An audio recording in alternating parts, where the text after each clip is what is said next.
Big news on the vaccine front. Pfizer cleared its first regulatory hurdle to administer a COVID vaccine for kids 5 to 11. Full approval expected in the coming days, meaning conversations have already started for what this could mean for kids, especially those in school.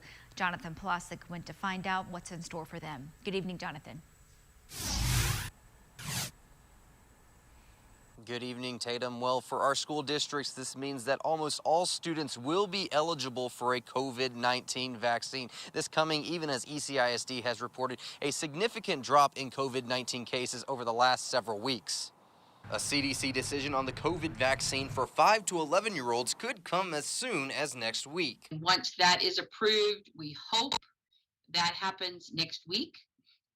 We have pre-ordered our pediatric vaccines, and once we get full approval from all agencies, then we will be offering the pediatric doses for those individuals ages 5 to 11. Something that ECISD Superintendent Scott Murray believes could be coming at a good time. We want, all our families to have the holiday experiences that they desire for their families.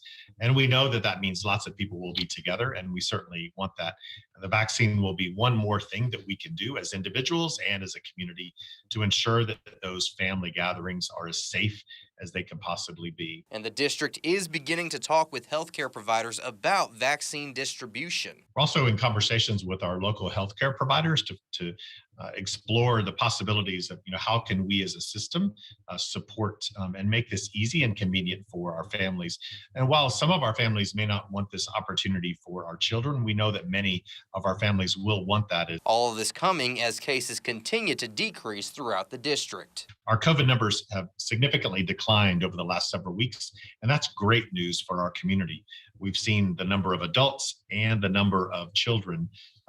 We've seen those cases being reduced, and so that's a big win. Now, I also reached out to Midland ISD, and they tell me that there are currently no plans to hold a vaccine clinic at this time. And they, too, have also reported a significant drop in COVID-19 cases since the month of August. Reporting live in Odessa, Jonathan Plasek, News West 9.